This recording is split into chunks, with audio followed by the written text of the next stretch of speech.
오늘 설교는 중국 대나무 얘기를 하면서 이제 시작해 보려고 합니다. 중국만 대나무가 있는 게 아니고 우리도 이제 전라남도 담양이나 이런 데 가면 대나무 유명하고 대나무를 통해서 여러분 여러 가지 용도로 우리가 쓰고 있다라는 거 다 알고 있습니다. 그런데 그 대나무가 보면은요, 종자를 심고 몇 년이 지났는데도 거기에서 순이 잘 나오지를 않는다라는 거예요. 1년이 지납니다. 또 1년이 지납니다. 그렇게 몇 년의 세월을 공을 들여도 좀처럼 대나무 순에서 움이 트지를 않는다라는 거예요. 이렇게 되면 그 대나무 씨를 심어놓은 그 주인인 얼마나 애가 타겠어요. 그걸 농사로 한다든지 여러 가지로 했을 때 목적이 분명할 때 목적이 있어서 대나무를 심었을 텐데 순이 나오지를 않으니까 몇 년이 지나도 얼마나 마음이 애타겠냐 이 말이죠. 그 심정을 이해하죠. 그러다가 심은 지 5년째가 되는 해부터 순이 돋기를 시작한다라는 거예요. 몇 년? 5년. 5년이란 시간이 짧기도 하면서도 굉장히 길기도 하겠죠. 그 농부에게는 더더욱이나 5년이 지난 5년째가 되는 해부터 거기에서 대나무에서 순이 돋기를 그 종자에서 순이 돋기를 시작한다라는 거예요. 그 다음부터가 놀라운 일이 일어나는 거예요. 놀라운 일이 뭐냐면요, 그 순이 나온 날로부터 한 달 반, 그러면 45일 정도로 날수로 보면 45일 정도가 지난 한 달 반이라는 짧은 시간에 대나무 꼭대기가 보이지 않을 정도로 그 대나무가 높이 자라버린다라는 거예요. 경이적인 성장이고 엄청난 성장이고 놀라운 성장이고 가히 우리가 사람의 힘으로는 어디 할 수 없는 그런 경이적인 일들이 그렇게 일어나는 거예요. 5년 동안 하나도 자라지 않았던 그 대나무에서 5년째가 되는 해 순이 나고 한 달 반 만에 45일 만에 사람이 쳐다보지 못할 정도로 높이로다가 그렇게 대나무가 성장을 한다 이 말이에요. 자, 대나무가 이렇게 성장을 어느 순간 갑작스럽게 이렇게 하는데 오늘 설교 제목이 여러분 나의 신앙은 성장하는가? 사실은 이 본문 전에도 설교를 했었고 또 다루었던 부분들이고, 그래서 제가 왜 이 부분에 대해서 굉장히 중요하게 여기느냐, 이게 나의 신앙이 성장을 안 한다 그러면 결국은 내가 아니면 하나님은 반드시 내가 아니면 A가 아니면 B를 쓰고 C를 쓰고 D를 쓰고 반드시 그렇게 하실 수 있는 능력을 가지신 분인데 하나님은 A라는 나를 쓰시기를 원하셔서 지금 우리 구미 갈릴리 교회 부르시고 이 땅에 부르시고 우리 가정에 부르시고 또 직장의 일터에 사업의 일터에 우리를 부르셨는데 하나님의 선교에 우리를 부르셨는데 성장을 하지 않는다. 목사가 목사답지 못하고 장로가 장로답지 못하고 권사가 권사답지 못하고 집사가 집사답지 못하고 성도가 성도답지 못한 일들이 벌어질 때 내 아이가 여러분 난 지가 벌써 몇 년이 지났는데 전혀 자라지를 않고 있다면 그 부모는 분명히 그 심정이 하늘이 무너지는 것 같은 그런 심정을 분명히 느끼는 것은 당연할 거다. 성장이라는 이 단어, 성숙도 중요하지만 너무 중요하지만 우리의 최종 목적지가 성숙이지만 성장이 되어질 때 성숙이라는 단어가 함께 동행하는 기차의 레일과 같은 그런 현상들이 우리에게 이루어질 거라는 거. 나의 신앙이 성장하지 않는다. 나의 모든 삶의 자리가 나의 그 인간의 삶의 자리가 성장하지 않는다. 여러 자리에서 나에게 성장이 멈춰버렸다. 어찌 보면 살아야 될 큰 가치도 크게 없는 것이다. 어떤 의미에서는 감히 그런 이야기를 좀 던져볼 수 있는 것이죠. 성장이라는 이 단어는 어떻게 보면 생물학적인 용어죠. 어떤 식물이 성장한다, 동물이 키가 자란다. 어떻게 보면 생물학적인 그런 용어인데 이 단어를 성장이라는 단어를 우리 사전에서 보면 이렇게 기록하고 있어요. 생물이 자라서 점점 커지는 것. 생물이 자라서 점점 커지는 것. 우리의 육체가 자르듯이 하나님은 우리를 영과 혼과 육으로 만드셨는데, 영과 혼과 육으로 만든 인간은 육만 자라서도 안 되고 영혼 육이 반드시 함께 성장해야 될 줄 믿습니다. 그걸 말씀하는 거예요. 대나무가 그렇게 자라는 것은 대나무엔 영혼이 없습니다. 말 그대로 대나무는 그냥 그 자체가 성장하면 되는 거예요. 그런데도 어느 날 보면 생각지도 못할 정도의 성장을 이루더라는 거예요. 제가 오늘 우리 이수희 장로님 기도를 드리면서 오늘 한 분의 기도가 저에게 팍 반응하는, 리액션을 하는 이 아멘이라는 리액션이 아주 강하게 이렇게 다가오는 한 분이 있었어요. 누가 저렇게 아멘을 잘하시나 보니까 우리 김상철 성도님이 하는 거예요. 저는 참 놀라워요. 여러분, 저한테 제자훈련 40대 때 그렇게 받아도 제자훈련 받은 사람들은 제가 보면 저 사람들이 내 앞에 제자훈련 받은 사람이 맞아? 이렇게 보여지는 사람들이 여기 많습니다. 주일날 제가 1시, 2시까지, 제가 기억으로는 저녁 8시에 모여서 1시, 2시까지 제 기억으로는 그리고 새벽기도 나오고, 그래도 저 사람이 나한테 제자훈련 받은 사람이 맞나? 지금은 어떻게 보면 참 여러 가지 제 마음이 그렇게 되는 부분들이 있는데, 오늘 아침에 누가 권면을 내셨는데 본인이 어떤 은혜를 이렇게 누리시는 건지는 모르겠지만 어떻든 간에 여러분 제발 제가 부탁을 드리는데 아멘 좀 크게 하시기 바랍니다. 장로님들이 기도하실 때도 누가 와서 설교를 하든, 그런데 다른 목사가 와서 설교할 때는 아멘 세게 하고 자기 담임 목사가 설교할 때는 아멘 적게 하고, 그런 건 하지 마요. 하지 말라고요. 또 담임 목사님 할 때만 세게 하고 뭐 우리 김기훈 목사님이나 전도사님 할 때는 적게 하고 하지 마요. 무슨 얘기냐면, 영적인 것은 항상 질서도 있지만 항상 어디 섰는지 동일한 법칙이 좀 중요하다. 그런데 안에서 저는 항상 중요한 게, 안에서 무언가 준비되지 않은 그런 모습들이 밖으로 되는 거, 무슨 어떤 그런 우리가 립서비스 하듯이 그렇게 하는 연예인들, 그것은 옳지 않다. 억지로 여러분이 아멘 하라고도 하지 않지만 그래도 우리는 훈련되려고도 어떤 때는 억지로 하는 것들이 굉장히 중요하다. 저는 왜 이 말씀을 드렸냐면, 어떻게 해야 될 사람들은 하나도 안 하고 저렇게 입을 다물고 있는데 또 하나도 안 한다 하면 여러분이 시험 들겠죠. 아니 목사님, 나도 소리가 안 커서 그렇지 내가 다 하고 있다고 이렇게 할지도 모르니까. 그러나 제가 유독 들려온 한 분의 아멘 소리가 커서 저렇게 좀 온 성들이 좀 하면 얼마나 좋을까. 좀 하라고 하는데, 옛날에는 제가 하란 소리도 안 했어요. 그런데 지금은 하라고 하면 하고, 하지 말라고 하면 하지 말고 좀 그래두면 되는데 그렇지 않거든요. 여러분들도 아멘을 좀 앞으로는 좀 크게 하시길 바랍니다. 오늘 아침에 그 반응을 보면서 참 좋다. 뭐가 좋은 거냐? 아멘 한마디의 그 소리 때문에도 저분이 지금 어떤 영적인 상태이구나 하는 것들을 제가 감지하니까, 다시 말하면 우리 구미 갈릴리교회 오셔서 신앙이 지금 성장해 가고 있구나 하는 것들을 보여주는 거니까 제 마음이 조금 더 훨씬 더 편해졌다. 이 말씀을 좀 드리고 싶은 거예요. 보면 모든 생명체는 성장과 성숙이 있기 마련이에요.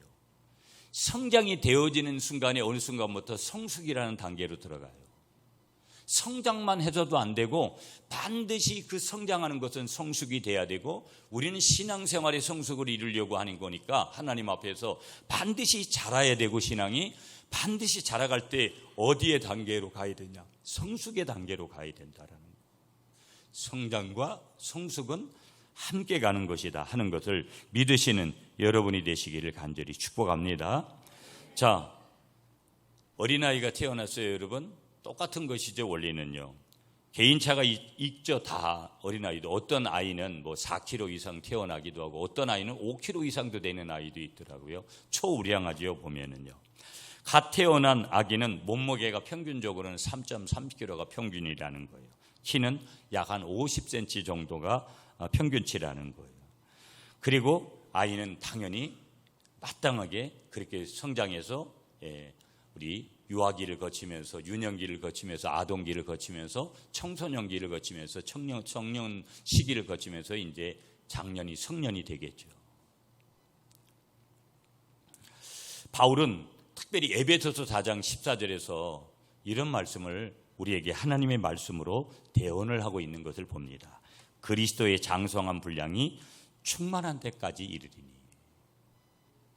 그리스도의 장성한 분량이 충만한 데까지 이르리니. 그럼 이 뜻이 뭐냐면요, 그리스도인은 그리스도께서 정하신 분량까지 그렇게 성장해야 된다는 그런 뜻을 거기에 담고 있는 거예요.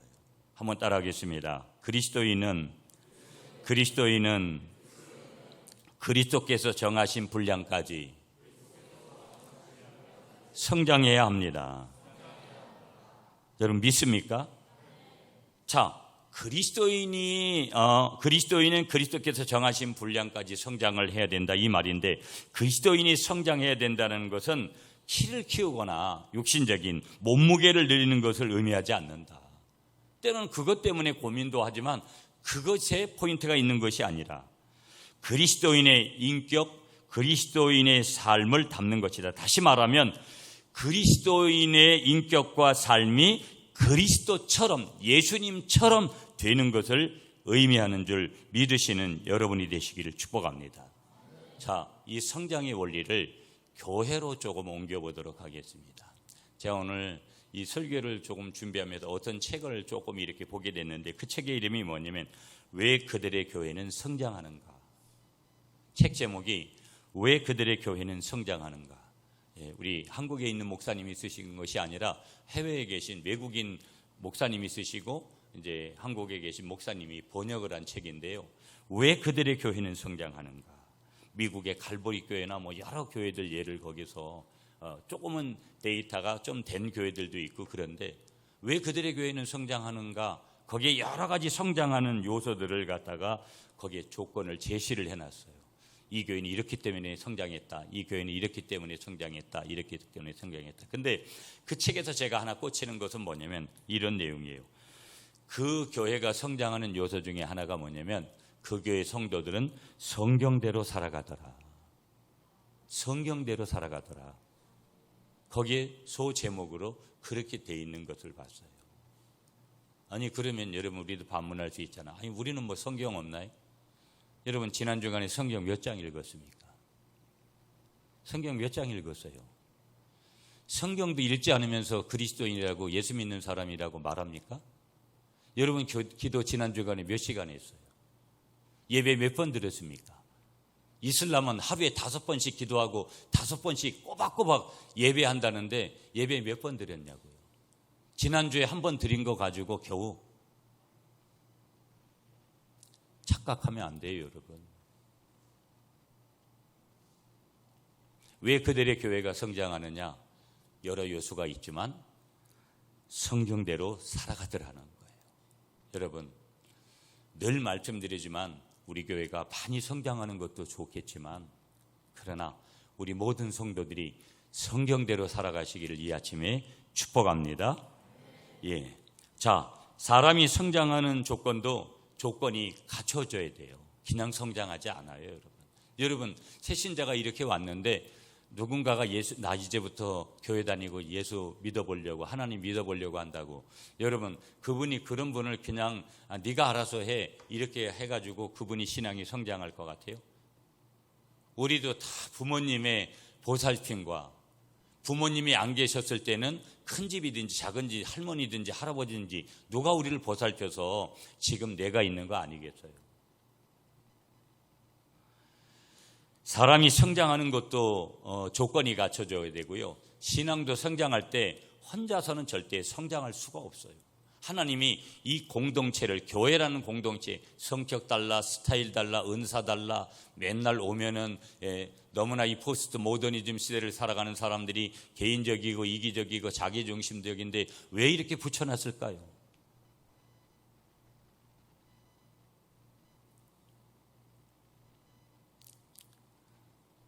이 공동체를 통해서 하나님이 하시고자 하는 것이 있는데 결국은 나의 성장을 이 교회 공동체를 통해서, 나의 성숙을 이 교회 공동체에서 드리는 예배를 통해서, 말씀을 통해서, 기도를 통해서, 찬양을 통해서, 봉사를 통해서, 이렇게 전도를 통해서 여러 가지 주신 사명을 감당하는 가운데서 우리에게 주시는 줄 믿습니다. 자, 사람이 여러분 이 성장을 하려면 첫째 조건이, 이거는 인간적인 거죠. 보면 유전적인 요소가 있습니다. 유럽 사람들은요, 스웨덴, 덴마크 사람들, 이런 사람들 보면은요 키가 굉장히 큽니다. 그런데 의외로요 프랑스 사람들, 스페인 사람들 의외로 키가 크냐면 크지 않습니다. 작아요. 물론 큰 사람도 있을 수 있겠지만 평균적인 얘기를 하는 겁니다. 그 이유가 어디에 근거할까요, 여러분? 그 이유는요, 조상들이 물려준 유전자가 그렇기 때문인 거예요. 유전의 문제인 거예요. 부모가 크면 자식도 크기 마련인데, 다 그런 것도 아니지만 대체적으로는 이제 그렇게 되어진다.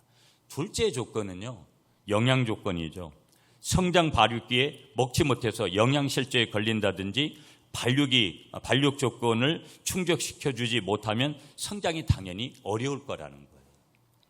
우리나라 청소년의 체형이 60년대, 70년대에 비해 거의 지금 현재 2000년대는 서구화해 가고 있는 이유가 뭘까? 대단히 크잖아요, 요즘 아이들은요. 그 이유는 고단백 칼로리의 섭취량이 많기 때문일 것이다. 한마디로 말하면 뭐예요? 잘 먹어야 키도 크고 살도 찌기 마련인데 잘 먹었기 때문에 그렇게 성장이 예년보다 확실히 달라졌다 이 말이에요. 유전적인 요소가 있어도 그 위에 영양의 요소를 거기에 플러스 하니까 우리 아이들이 예전보다는 굉장히 크다. 여러분 스포츠 같은 거 보세요. 축구 선수들 보면 다 축구 선수뿐만 아니라 여러분 한국에 있는 선수들도 대부분 다 키들이 굉장히 크고, 전 프로야구를 좋아하는데 야구 선수들 여러분 TV에서 나오는 것보다 실제 보세요. 실제 가서 보면 굉장히 덩치도 크고 키도 크고 그렇습니다. 잘생기기도 했지만 아이들이 키도 크고 그러니까 다 영양적으로 그렇게 조건을 크게 해줬기 때문에 그런 거예요. 자, 그렇다면 우리가 이런 질문을 한 가지 해야 돼요. 우리가 오늘 초점은 나의 신앙은 성장하고 있는가에 초점이니까 오늘 우리가 신앙 성장이라는 조건에 초점을 우리가 맞춰본다면 신앙 성장을 하는데도 조건이 있게 마련인데 오늘 세 가지를 말씀하세요. 첫 번째 조건이 6절에 있는데 여러분 6절 말씀을 여러분이 한번 읽어주세요. 시작.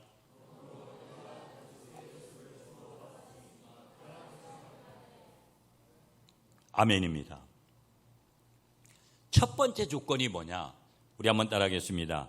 예수님 안에서 행해야 합니다. 행한다 이 말은 살아야 된다 이 말이에요. 한번 따라하겠습니다. 예수님 안에서 살아야 합니다. 예. 그리스도 안에 있는 영적 충만이라는 거, 그리스도 안에서 영적으로 신앙적으로 성장해가는 첫 번째 조건이 뭐냐? 예수님 안에서 살아야 된다. 예수님 안에서 행해야 된다. 우리말 성경 조금 찾아봤어요. 우리말 성경은 이렇게 하반절을 해석했어요. 주 안에서 사십시오. 주님 안에서 살라라는 거예요. In Christ, 그리스도 안에서. En auto peripa토이테, 헬라어 단어예요, 여러분. 무슨 얘기냐? 바울은 그리스도 예수님을 구주로 받은 사람은 그리스도 안에서 행하는 삶을 살아야 한다. 그렇게 지금 이 본문에서 6절 말씀에서 특별히 권면을 하고 있는 거예요. 자, 다시 6절을 보시면 그 안에서 행하되 이렇게 말씀하세요. 그리고 7절 말씀 보면 여러분 이왕이면 6절 7절 오늘 보면 2절이니까 7절도 한번 아예 읽어버리죠. 시작.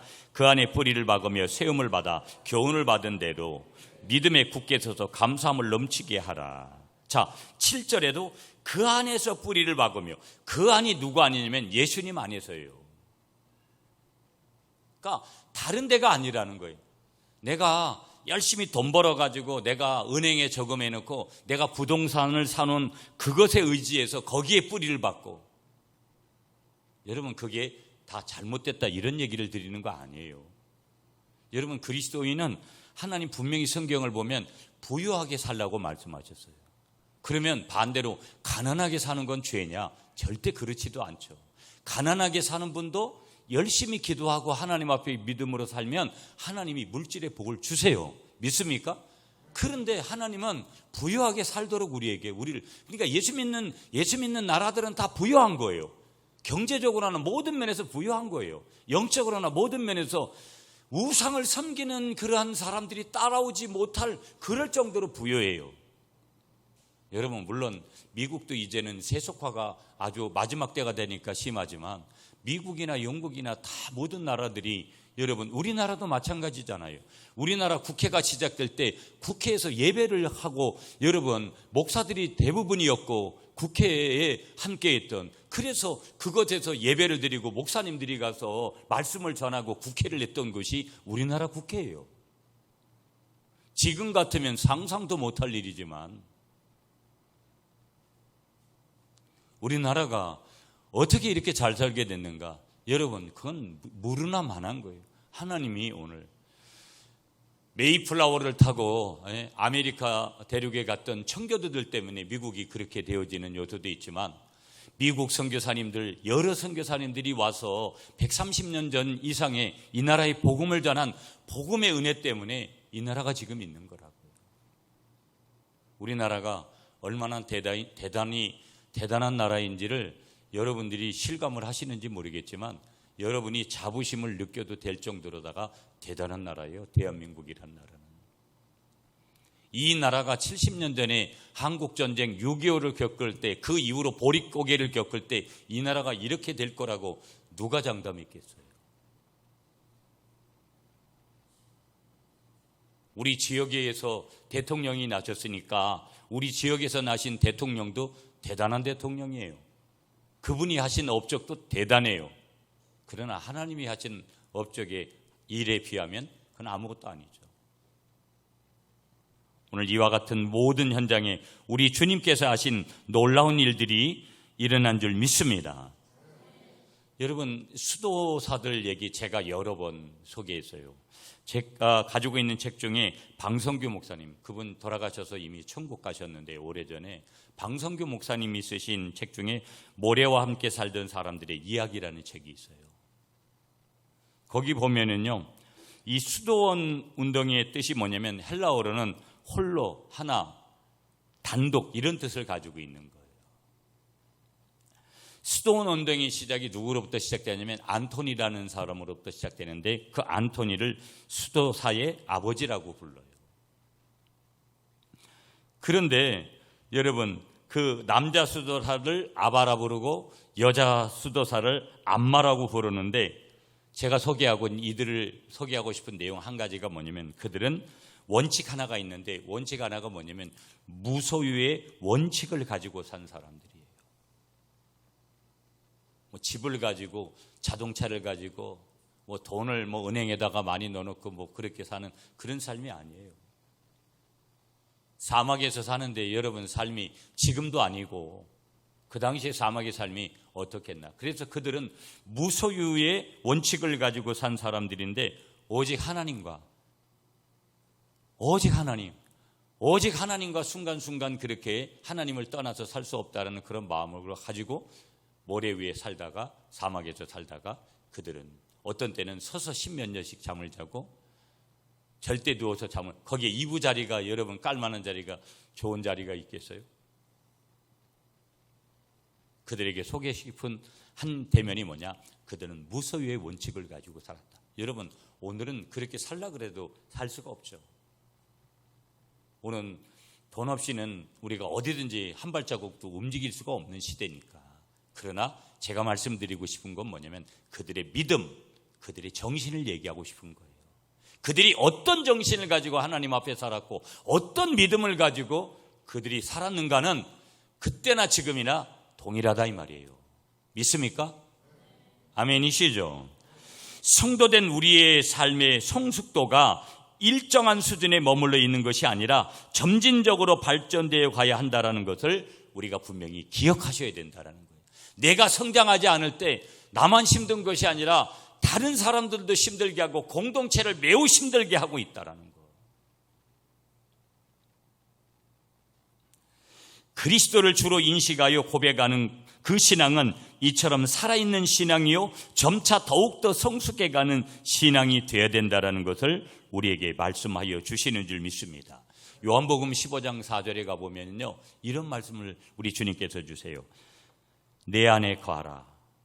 이런 말씀을 하시면서 계속 말씀을 이어가서요. 내 안에 있지 아니하면 과실을 맺을 수 없다. 이게 영적인 원리라는 거예요. 예수님 안에 있으면 예수님이 주시는 그런 그 과실의 열매 맺을 수 없다. 거기 15장 4절에 가보면 5절에서 이렇게 이어서 말씀하세요. 나를 떠나서 너희가 아무것도 할 수 없다. 6절에는 내 안에 거하지 아니하면 가지처럼 밖에 버려 말라질 것이다. 7절에서는 너희가 내 안에 거하고, 한마디로 무슨 얘기를 말씀하시느냐, 예수님께서 예수님에게 붙어 있어야 살고 예수님 안에 있어야 죽지 않는다. 이 명제 하나를 말씀하는 거예요.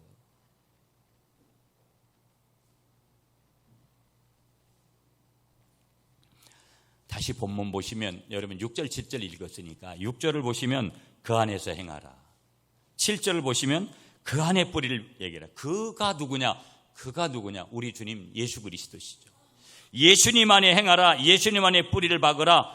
7절 말씀에서 한 가지 더, 예수님 안에서 세움을 입으라. 아멘이십니까? 자, 조건을 하나로 말해요. 그 안에서요. 그 안에서. 그러면 그가 누구라고 말씀드렸어요? 주님 예수 그리스도, 주인 되신 예수 그리스도. 그분 안에서 뿌리를 내리라. 그분 안에서 행하라. 그분 안에서 살아라. 자, 그 안에서 행한다라는 것은 예수님 안에서 살고 일하고 오고 간다라는 그런 뜻이라는 것을 우리에게 분명하게 말씀하고 있다라는 것을 믿으시는 여러분들이 되시기를 축복합니다. 여러분은 어디에 뿌리를 내리고 있습니까? 그분과 동행을 하고 계십니까? 지난 주간에 목요일 날 이제 제29회 영남 목사 장로 선교대회를 창원에 있는 양곡교회, 지방에 있는 교회는 지방에 있는 교회치고는 굉장히 큰 교회입니다. 그 양곡교회가. 양곡교회에서 많은 분들이, 저희 노회에서도 한 70명 정도가 목사님, 장로님들 그렇게 갔는데, 그날 개회 예배 설교를 누가 했냐면 양곡교회를 지금 은퇴하신 지용수 목사님이, 우리 교회에서 목사 안수 받으신 분이거든요. 그분이 부흥사로도 유명하시고 목회도 잘하신 분이에요. 그분이 개회 예배 설교를 하면서 이런 얘기를 하셨어요. 장로가 새벽 시간에 집에 있으면 안 된다라는 거예요. 권사가 새벽 시간에 집에 있으면 안 된다라는 거예요. 찔리지요? 우리는 뭐 늘상 제가 여러 번 이야기도 하고 말도 더럽게 안 들어요. 예. 어떻게 안 듣는다고요? 더럽게 안 듣는다고요. 그래서 내 힘으로는 어떻게 할 수가 없어. 그래도 이야기를 해요. 설교 중에든지 어떤지. 아유, 목사님이 목사 장로들 앞에 놔놓고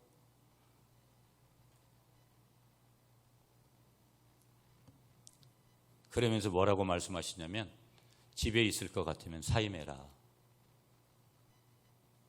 제가 그 뜻이 뭐냐면, 우리 교회를 보면서도 지금 우리 신앙의 현주소가 어디에 와 있는지, 우리는 그래도 조금 얘기하면 억지로라도 움직이려고 하는 움직임은 조금 어떤 때는 있어. 많은 교회들이. 그러니 무슨 영적 질서가 쓰겠어요. 여러분, 매일 제가 새벽기도 안 나오고 오늘 이렇게 저기 하는 날 안 나와 보세요. 제가 영천에서, 여러분 제가 이제 구미시민교회에서 처음 사역을 하고 너무 편한 거예요. 3년을 있었는데 매주 가면 뭐 이렇게 책 사보라고 돈도 주시죠. 얼마나 사랑을 해주시고 그러는데, 그때는 열정이 지금보다도 뭐 몇 배니까. 그래서 이건 너무 편안하다. 조금 어려운 데를 가야 되겠지. 그래서 가려고 했던 데가 영천의 조그만 교회였는데 금호 성천교회라고. 근데 그 목사님은 금호읍에 사셨고 제가 이제 사택에 들어가기로 돼 있었는데, 저희들이 이삿짐을 원호에 있는 사무 아파트 살 텐데 제가 이삿짐을 다 싸고 그날 이렇게 출발할 때 목사님이 쓰러지셔서 동산병원에 입원하셔서, 그냥 목사님은 일주일 만에 천국을 가셔서 제가 교육전도사로 갔는데 제가 그 교회를 거의 담임을 1년 2개월을 했어요. 시무장로님 5명, 은퇴장로님들 계시고 교회 학교 다 있고 청년부까지 주일 낮 예배, 찬양 예배, 수요 예배, 새벽 예배 다 인도하고 새벽 예배 차량 인동을 또 교역자한테 시키니까 새벽 예배 차량 운행 다 하고 교회 학교 설교하고 그래도 그때는 그런 것들에 대해서 힘들다 이렇게 생각해 본 적이 없어요. 이렇게 그 사택이 미닫이 문을 이렇게 열어야 돼요. 한날은 장로님이 오셔서 제가 그때 이제 교육전사니까 전도사님하고 창문을 두둥기는 거예요. 그 장로님이 뭐 나쁜 일 아니니까 지금은 천국 가셨는데 김용태 장로님이에요. 키가 조그마한 장로님인데 새벽기도 시간인데 왜 안 나오냐 이 말이에요. 제가 늦잠을 잔 거죠. 지금도 있지 않아요. 전도사님. 하나님이 새벽에 안 깨우시나 봐요. 누구누구 장로야, 누구누구 권사야. 제가 얘기하잖아요. 하나님의 육이라는 그런 그 신학적인 용어가 참 무서운 거라고. 내가 이렇게 살고 있는데도 하나님이 아무런 사인을 주지 않는다. 그렇게 살 때 하나님이 벌 주라는 얘기를 제가 하려고 하는 거 아니에요. 내가 이렇게 살면 안 된다는 것을 느끼는 그런 부분이 되어야 되는 것이죠. 여러분, 한국교회 안에 무언가 변화의 조짐들이 있죠. 다 쇠퇴라고 말해요. 그런데 한편에서는 성장하는 교회들이 있고, 여러분 제가 한번 소개했는지 몰라도 24시간을 예배하는 교회가 있어요. 24시간 예배가 계속 돌아가요. 근데 놀라운 사실은 뭔지 아세요? 거기에 청년들이 몰린다는 거예요. 이유가 뭘까요? 우리 같으면 지류회계 왜 무슨 예배를 그렇게 많이 드리냐고 그러지 않겠어요? 육으로 가면 그런 거예요. 거기에는 영적인 자리니까. 영은 모든 것들을 갖다 수용해내니까 청년들이 거기 가서 복음을 만나니까 복음이면 끝이에요. 믿습니까? 다른 이유가 필요 없다고요. 디모데전서 4장 5절에 하나님의 말씀과 기도로 거룩해진다. 우리가 성장하는 비결이 다른 데 있다면 다른 선택하면 돼요. 굳이 새벽 기도할 필요가 뭐 있어요. 그날 특강의 순서 한 분이 명성교회 김하나 담임 목사였어요. 명성교회 일들 아시죠?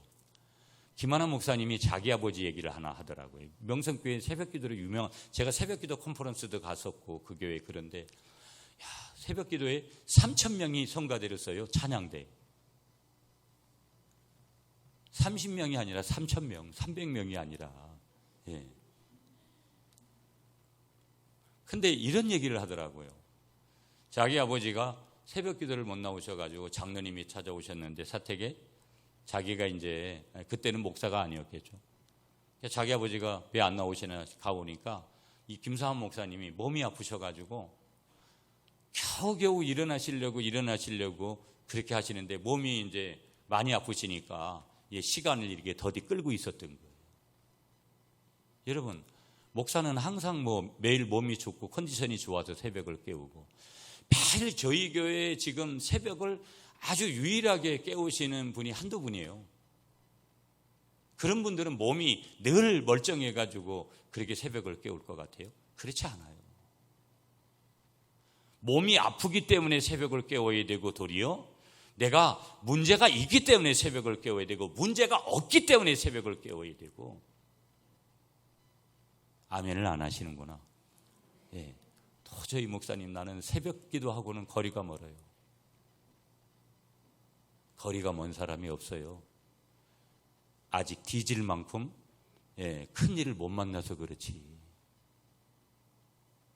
그렇게 큰 일을 만나면 일어나지 말라 그래도 일어나줘요. 일어나지 말라 그래도.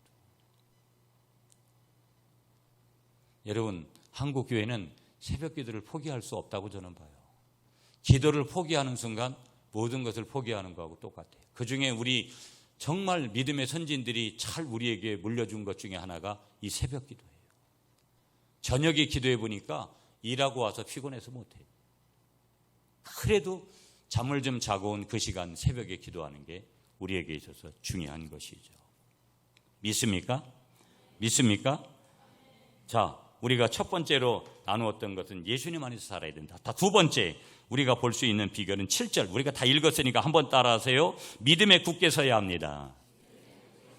자, 7절 끈절에 보면 믿음에 굳게 서서, 원문 성경 보면 굳게 서서라는 낱말이 현재 분사로 되어 있습니다. 그것은 그 동작이 계속되는 것을 의미하는 거예요. 그러니까 믿음에 굳게 서는 것이 어제만 서는 거, 아유 나도 그런 믿음이 있었다고 옛날 얘기하면 안 돼. 믿음에서는 현재가 중요해. 내가 지금 어떻게 하느냐, 기도생활, 예배생활, 찬양생활, 내가 말씀을 읽는 거 지금 어떻게 하느냐, 내가 옛날에 몇 독 했다고, 그것도 감사하지만 그 동작이 지금 계속되는 것을 의미한다. 그 동작이 뭐겠어요? 믿음에 굳게 서는 거. 믿다가 말다가 하는 것은 굳게 서는 거 아니라는 거예요. 하다가 말다가 하는 것도 굳게 서는 것이 아니라는 거예요. 계속 흔들리지 않고 믿음을 지키는 것을 의미하는 거예요. 여러분, 예전에도 이거 한번 드린 적이 있는데, 교회 안에는 세 종류의 교인이 있다라는 거예요. 첫 번째는요, 아래턱뼈 교인이 있다라는 거예요. 아래턱뼈 교인. 아래턱뼈 교인은 어떤 교인이냐면, 이들은 언제나 쉬지 않고 아래턱을 놀려서 교회 안에 늘 소란을 피우는 교인이 있다라는 거예요. 무슨 얘기겠어요? 이 아래턱을 많이 놀린다 이 말은 말을 많이 한다 이 말이죠. 쓸데없는 말을. 두 번째 교인이 있는데 마른 뼈다귀 교인이 있다라는 거예요. 아예 그냥 화석처럼 메말라버린 생명 어린, 저 사람이 도대체 믿음이 있나 없나, 도대체 저 사람의 믿음은 뭔가. 세 번째 교인은요, 등뼈 교인이 있다라는 거예요. 무슨 교인이요? 등뼈 교인. 이 교인은 어떠냐면요, 이들은 몸이 서 있도록 등뼈가 서 있는 것처럼 교회의 지주 역할을 하는 교인인데요, 굳게 서 있는 든든한 교인을 말하는 것이고요, 믿음에 굳게 서서 흔들리지 않는 사람이 건강하게 성장하는데 그런 건강한 교인을 얘기하는 거예요. 등뼈 교인 되시기를 축복합니다, 여러분. 아멘이시죠?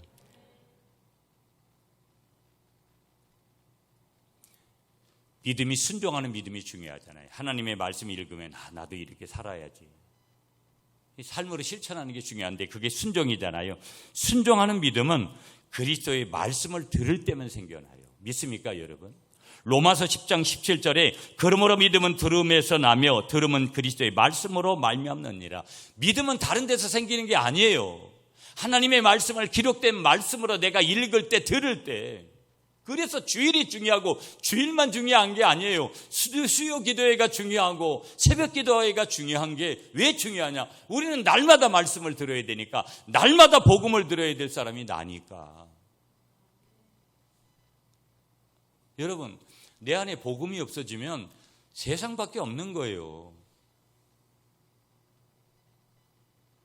얼마나 세상이 우리를 유혹합니까? 다 의미 없어요. 부질없어요. 나중에 죽을 때 되면 다 의미 없어요. 다 필요 없는 거라고요. 우리가 잠시 동안 사는 동안에 필요한 정도만 있으면 됐지, 과하게 그런 부분들에 대해서 욕심을 내야 될. 결국은 믿음이 남는 것 아니겠어요, 여러분? 믿습니까? 그러므로 믿음에 굳게 서야 될 줄 믿습니다. 그게 내 믿음이 내 신앙이 성장하는 요인이더라는 거예요. 세 번째 요인 한 가지만 짧게 보고 마칠게요, 여러분. 셋째는 7절에서 말씀하고 있어요. 감사해야 된다는 거예요. 여러분 한번 따라하겠습니다. 감사해야 합니다. 예. 그리스도인이 가져야 될 그런 특성 하나를 바울이 제시하는 게 뭐냐 한다는데, 감사예요, 감사. 감사함으로 번역된 엔 유카리스티아, 감사 안에서, 감사로서, 이런 의미가 담고 있는 거예요. 그러니까 무슨 얘기입니까? 7절 끝을 보면, 여러분 7절 마지막 절 보세요. 감사함을 넘치게 하라. 감사함을 넘치게 하라. 한두 번으로 끝나는 감사가 아니라 계속해서 넘치도록 해라. 여러분 제가 여러 번 소개하잖아요. 데살로니가전서 5장 18절 16절 보면 범사에 감사하라. 이 뜻이 뭐냐면 인간이 겪는 모든 일에 감사하라. 세상 사람들은요 조건부 감사해요. 좋은 일 생기면 감사하고 좋지 못한 일 생기면 원망하고 불평하고 이런 거예요. 그러나 성경 안에서 그리스도 안에서 예수 믿는 사람들의 감사는 뭐냐면요 인간이 겪는 모든 일에 감사하는 거예요. 어떻게 우리가 좋은 일만 만나겠어요? 좋지 않은 일을 만나도 감사하면 그 감사의 제목으로 하나님께서 반전을 이루신 것을 어느 때 분명히 우리가 발견하게 되더라는 거예요. 감사는 몇 가지 원리가 있는 거예요, 여러분. 감사는 할수록 풍성해지더라. 감사는 할수록 감사한 일이 많아지더라. 감사는 자신과 다른 사람을 분명하게 기쁘게 하는 줄 믿습니다. 결론이 이렇게 맺을게요, 여러분. 경건하게 보이는 것과 경건한 것은 다른 거예요. 성장하게 보이는 것과 성장하는 것은 실제가 아니에요. 달라요. 여러분 오늘 특별히 중직자들, 재직들 내가 직분자로서 성장하지 않을 때 교회가 이미 여러 가지 어려움을 당하는 건 마땅한 거고요. 여러 번 제가 말씀드렸지만 다음 세대들 뭐 한다고 아동부, 중고등부, 청년부, 주부에 나와 있잖아요. 교사한 사람 나와가지고 뭐 아동부들이 나와서 중고등부가 나와서 뭐 청년부가 나와서 뭘 하는 것을 다음 주면은 다음 주도 아니다. 이번 주죠. 이번 주에 행사를 하는데 교회가 다른 교회는 어떤지 몰라도 우리 교회를 봐도 지금 이건 아니지 않나. 수련회 앞두면 예전이면 여러분 얼마나 많이 모여서도 기도들을 하고 얼마나 준비들을 했어요.